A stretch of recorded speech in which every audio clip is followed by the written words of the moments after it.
Hi, my name's Terry Fletcher, and I'm here to do your safety orientation for the Cherokee Rod and Gun Club. When you signed in, you were given us a copy of the rules and regulations, and I hope you've had time to study it. If you have, and you have any questions, well, I'll address them now. If not, well, we'll just move on to the meat of the orientation.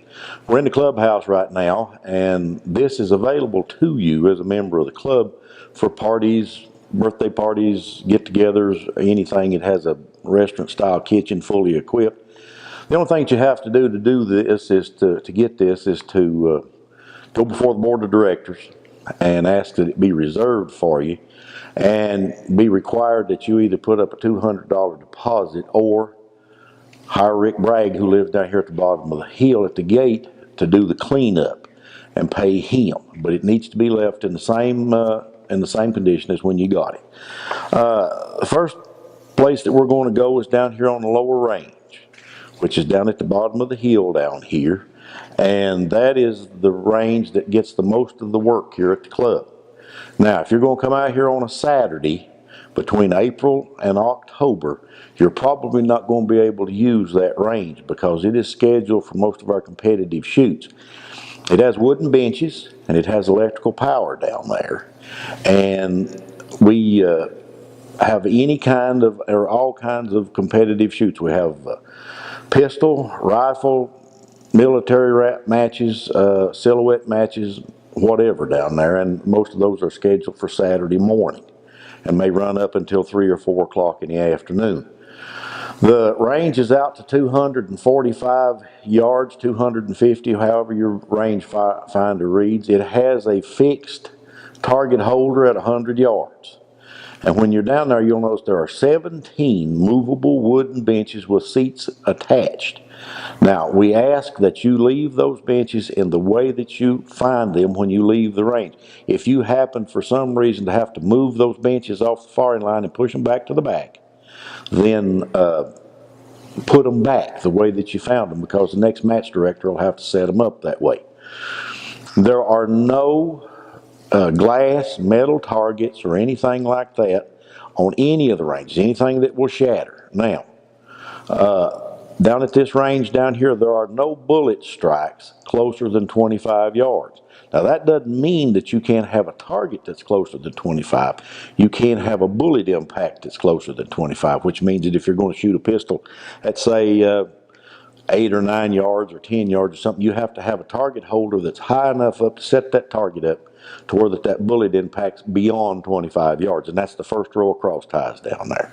Now, when you get down there, you'll see a red light up on top of the beams of the roof, and there's a switch on the post. If that light is flashing, that means the range is cold, that people are either down range or getting ready to go down range, and your weapon needs to be cleared, and empty chamber designator in the gun, and you be away from it. Now, if you happen to come down there, and you may very well do it early one morning or something like that, and the range is completely abandoned and that light is flashing, that does not mean that you automatically assume that somebody just turned that light on, loaded up their stuff, and forgot to turn it off. That's probably what happened.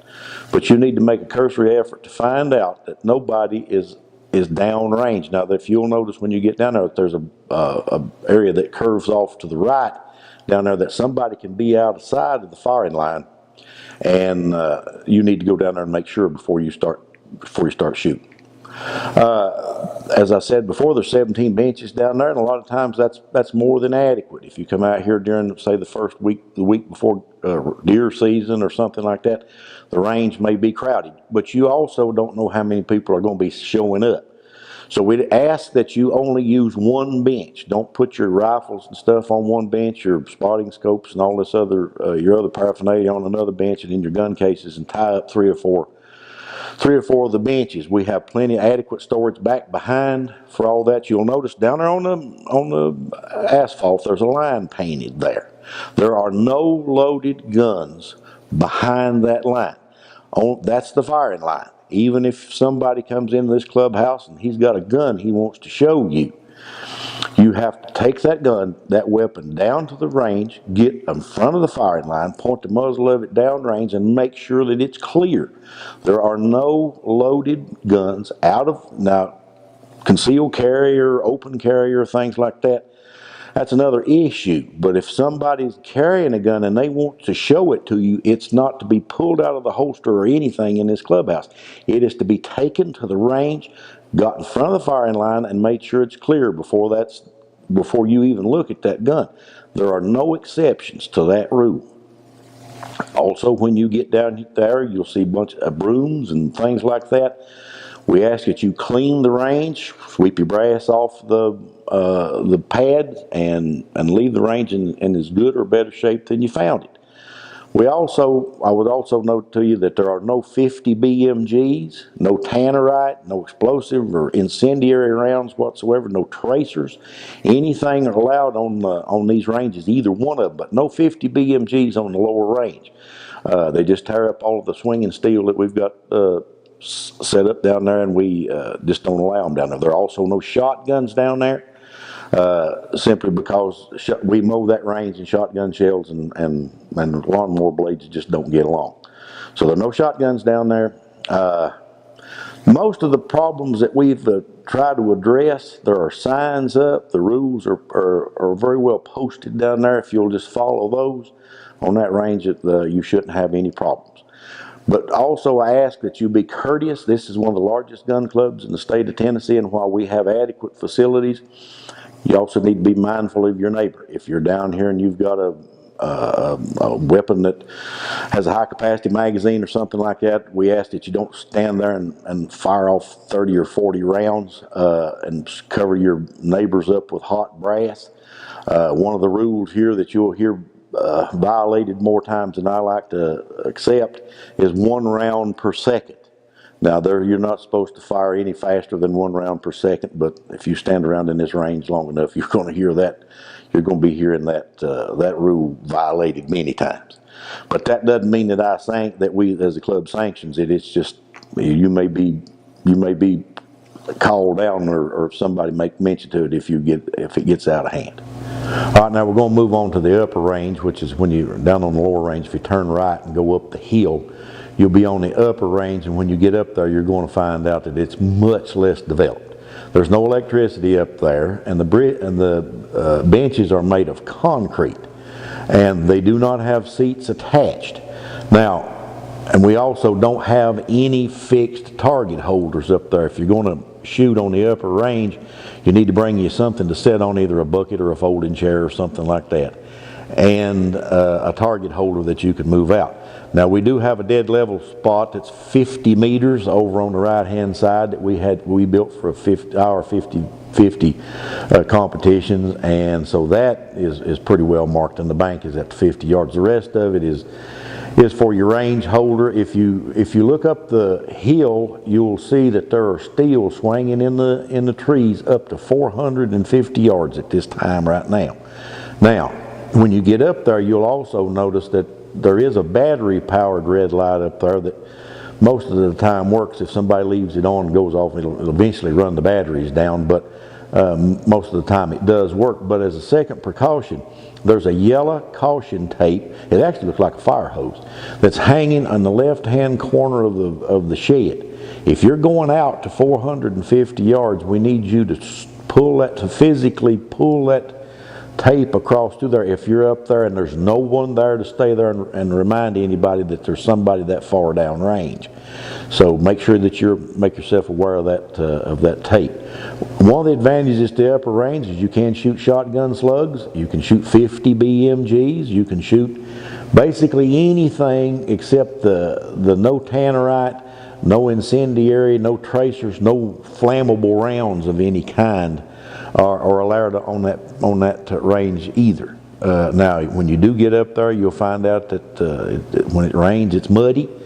And do not ever assume that there's going to be something for you to put a target on or something for you to sit on. If I was going up there on the upper range, I'd bring a target holder and something to sit on.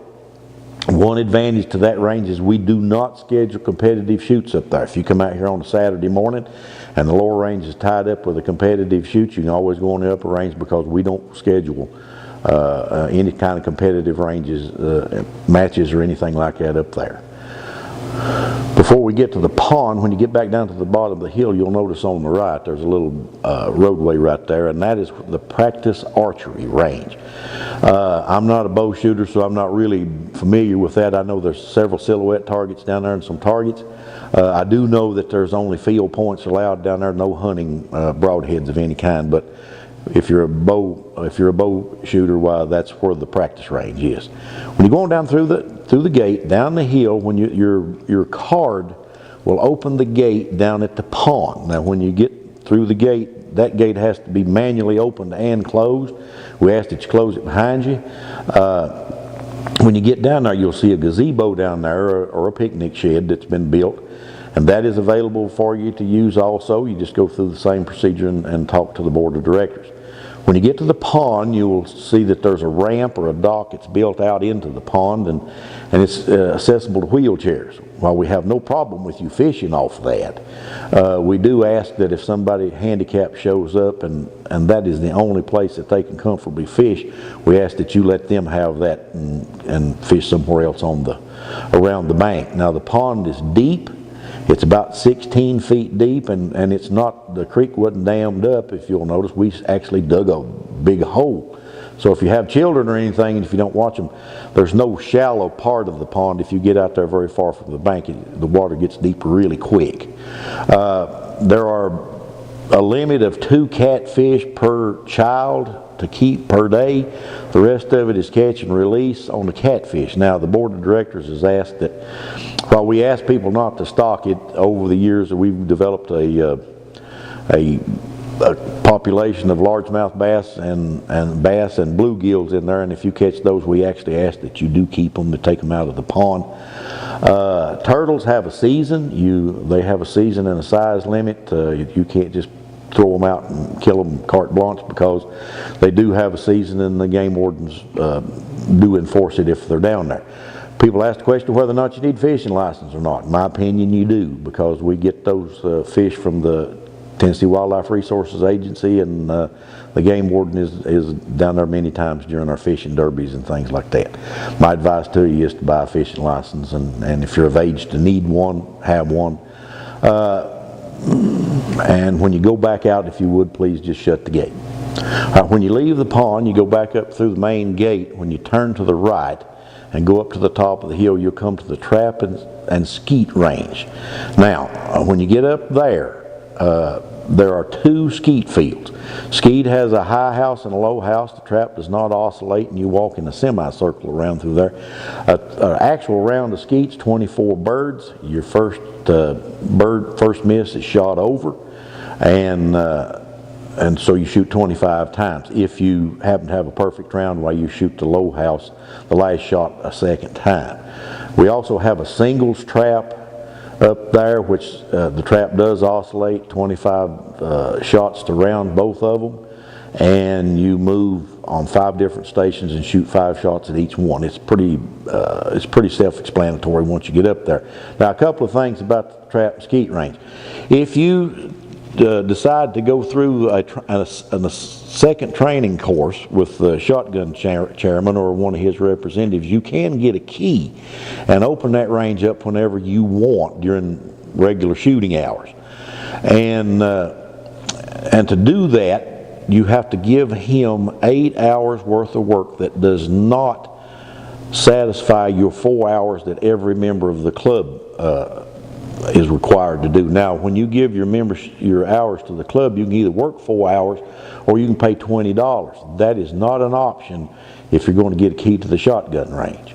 Also, when you do get a key to the shotgun range, you're going to find out that you're on the honor system as far as $3.50 per round. Simply pay the money. Every once in a while we have somebody who wants to go to Walmart or some sporting goods store and buy a box of clay birds and bring them out here and shoot the birds that are in the machines and replace them with the clay birds from the sporting goods store. The birds from the sporting goods store are 4 inches in diameter. The birds that come out of these machines are 4 1/4. not only are they not the same birds, the machines will absolutely destroy them, and they make a terrible mess, and sometimes they damage the machines. Another problem with them is those machines up there have 600 bird magazine, and that's a lot of shooting.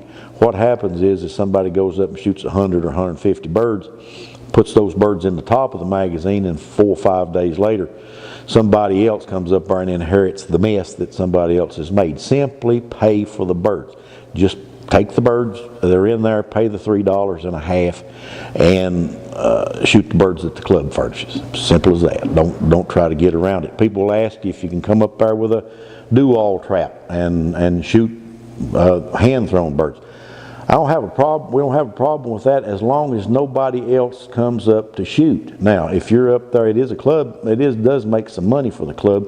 And if you're up there with the range tied up with a do-all trap or a hand thrower, and somebody wants to come up and shoot around a skeet, then you're obligated to give them the range. Other than that, I guess do whatever you want. But my advice is just simply stick with the program, get your key, shoot the birds, use the machines, and just do it like everybody else does.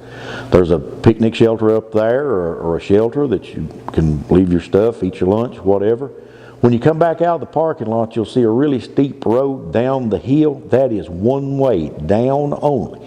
Don't come back up, try to come back up through there. One, it's impossible to keep gravel on that hill if you do, and that's another violation of the club rules. So come down to the bottom of the hill, back down to the clubhouse, where the 5-stand and the doubles trap is located, which is out at this end of the clubhouse out here.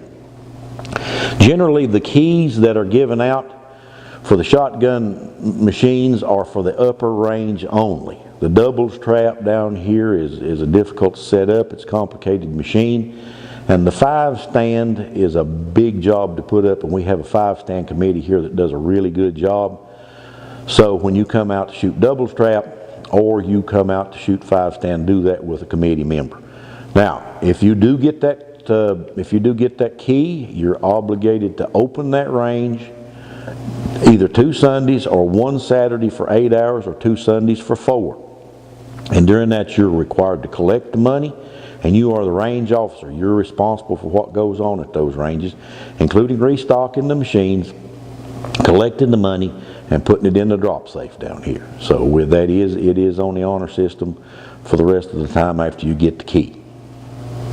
There are a couple of rules here that are absolutely unviolatable. You can't do it. The first and foremost one is there are no loaded guns behind the firing line. In other words, that's no exceptions to the rule. It has to be, if it's loaded, it needs to be pointed downrange. The basic rule on any firearm is you never point a gun at anything you don't intend to shoot. Second one is there's no shooting before 12 o'clock on Sunday, and shooting ceases at 5 o'clock on Sunday.